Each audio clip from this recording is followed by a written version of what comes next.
Airbus often transports the different parts of its aircraft using a special cargo plane known as the Beluga. But imagine this. When it comes to the world's largest passenger airplane, the Airbus A380, things get way more complicated. Because honestly, no existing cargo plane on Earth is big enough to carry the massive components of this flying palace inside it. So the big question is, how are these gigantic A380 parts, built all across Europe, actually transported to Airbus's main assembly unit? Welcome back to another exciting video from Information for All. Airbus is a European aircraft manufacturing company that builds around 1,000 airplanes every single year, supplying them to airlines across the world. If you do the math, that's roughly 3 new planes being built every day. That's pretty wild, right? But have you ever wondered, how are these planes actually made? That's a story for another day. Today, let's focus on something equally fascinating.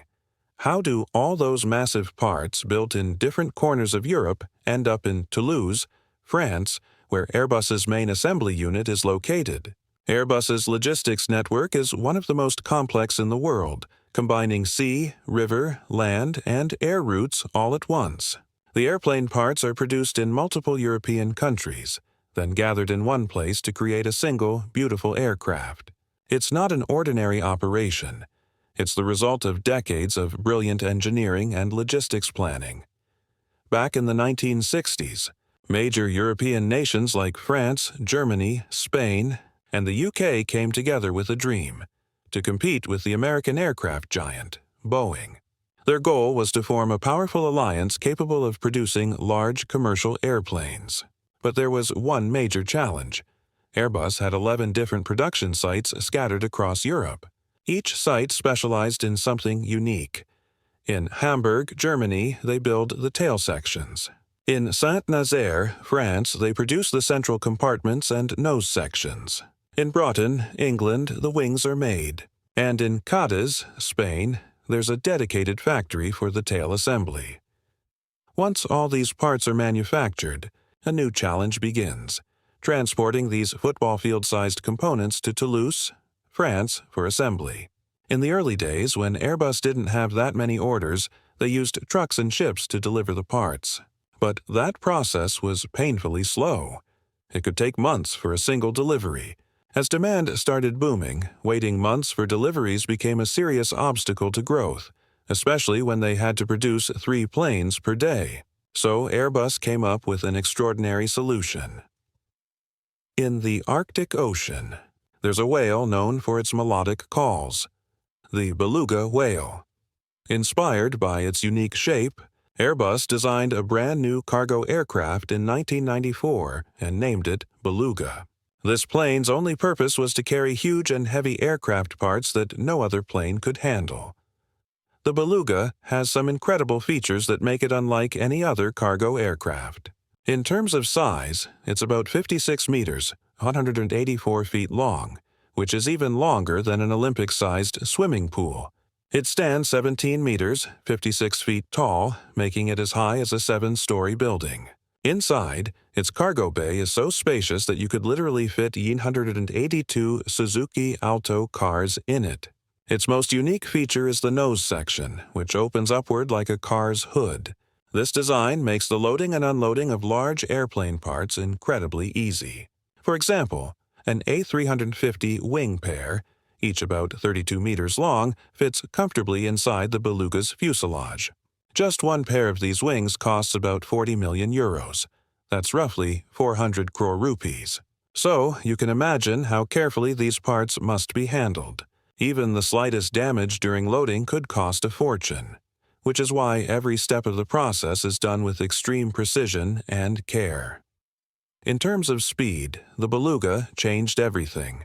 The same parts that used to take months to reach Toulouse by truck or ship now arrived in just 2 hours by air. This incredible efficiency ensured that Airbus's assembly line never had to stop. After this success, Airbus went one step further. In 2014, they introduced an even bigger and more advanced version, the Beluga XL. This upgraded model could carry even larger and heavier aircraft components. Everything seemed to be going perfectly, until 2004 when Airbus introduced the A380, the largest passenger aircraft in the world.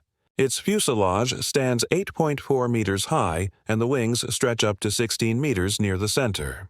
Here's the problem. The Beluga XL's cargo bay is only 7.5 meters tall. That means the A380's fuselage and wings were simply too big to fit inside it.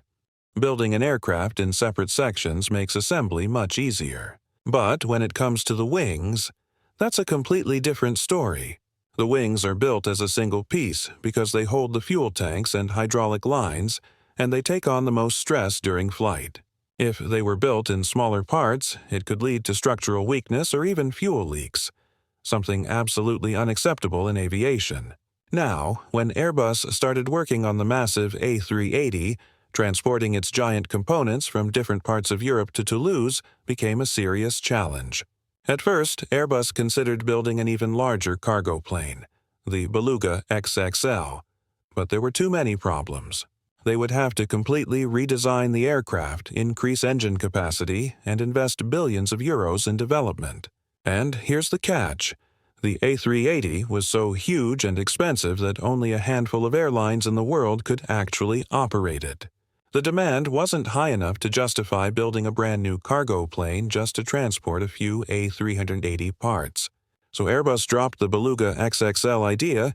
They needed another way, something smarter, more creative, and still efficient.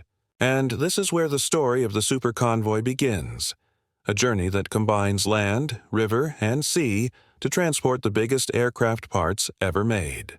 Airbus built special roll-on roll-off ships, also called ro-ro ships, to carry these massive components. The parts are literally rolled into the ship on wheeled platforms and rolled out the same way. No cranes needed. One of these ships is called the City of Hamburg, which is 126 meters long and 20 meters wide, with a cargo space 5 times larger than the Beluga XL. From the Hamburg port in Germany, Airbus components are driven straight into the ship on rolling platforms. The ship then travels 1,600 kilometers across the sea to reach the port of Saint-Nazaire in France. It's not an easy journey. Storms in the North Sea and waves as high as 5 meters are common. Even the slightest bump could damage the parts, especially those A380 wings worth 40 million euros each. So the ship's captain and crew inspect the cargo chains every 4 hours, while cameras monitor the precious load 24/7, ensuring nothing goes wrong. Once the ship reaches Saint-Nazaire, the parts are offloaded and placed onto specially designed barges. These barges then carry the components through the Garonne River all the way to Bordeaux. But here comes one of the toughest parts of the entire journey, the Pont de Pierre Bridge. This bridge, built back in 1810, is 500 meters long, and its arches are not all the same size. Only arch number 9, which is 19 meters wide, is large enough for the barge to pass through. And even then, there are just a few inches of clearance on each side. But the bigger problem isn't the width. It's the height, which depends on the river's water level. Although the Garonne River is about 60 kilometers away from the Atlantic Ocean, its tides still affect the water level. Normally, the river runs high and the barges can't pass under the bridge at all. The captain only gets a 3-minute window every 12 hours when the tide is low enough for the convoy to pass safely. Miss that tiny window and the entire convoy has to wait another 12 hours, delaying Airbus's entire production schedule. To fix this, the barges were equipped with adjustable platforms that can be lowered during high tide, ensuring smooth passage under the arches. It might sound like a small logistical trick, but in reality, it's a vital piece of the Airbus puzzle. So far, we've followed the parts across sea and river, but the journey isn't over yet. From Bordeaux to Toulouse, there's still about 250 kilometers to go, this time by road. The road trip begins with a super truck, around 50 meters long, equipped with a 650 horsepower engine and 96 wheels. These monstrous trucks carry Airbus components all the way to the Toulouse assembly unit. But trust me, this is no easy ride. To avoid traffic, the entire convoy travels only at night. Highways and city roads are completely closed during these operations. A team of 40 people, including police escorts, engineers, and support staff, accompanies the convoy. The toughest challenge comes when the trucks navigate small towns, tight roundabouts, and narrow corners. Sometimes a wing stretching 15 meters beyond the truck swings just a few centimeters away from lamp posts, trees, or rooftops.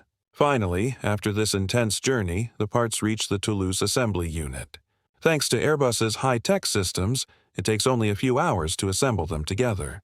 To connect the A380's fuselage sections, engineers use over 19,000 rivets, and more than 4,000 rivets just to attach the wings to the fuselage. After the engines, electronics, interiors, and final paint job are complete, the aircraft is ready for delivery. From start to finish, including manufacturing, transportation, and assembly, it takes about 9 months to build one Airbus A380. To date, only 251 units of the A380 have been produced. Why so few? Because not every airline can afford to operate such a massive jet. Surprisingly, 50% of all A380s belong to a single airline, Emirates. This incredible aircraft can carry 850 passengers at once, with a takeoff weight of 575,000 kilograms. That's about the same as 300 SUVs combined. And the price? A single A380 costs around 445 million euros, roughly 3,800 crore rupees, enough to buy 5 Boeing 737s. So, the next time you board an Airbus, you'll know the passion, teamwork, and daring logistics that went into creating and delivering it. We hope you enjoyed this story. If you did, make sure to like and share the video. Thank you for all your amazing comments and love. See you soon in another exciting video.